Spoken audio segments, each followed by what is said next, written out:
These are the tinfoil carbon frames, and I'm going to show you how to replace the lenses. So first thing you're going to do is make sure that your frames are upside down, and you're going to unscrew the screw that is right here. It's located between the temple part and the frontal part of the frame.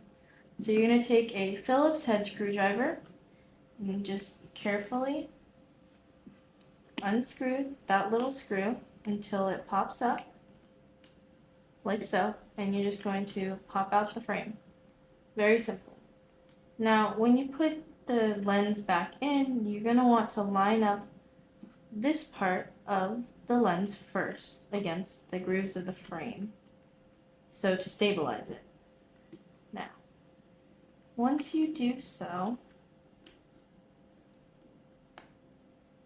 then what you're going to do is push the metal part of the frame down with it. So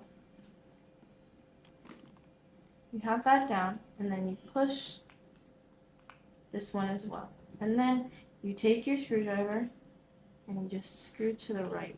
You want to hold the frame down with your hands so that way the lens doesn't slip. And that's it.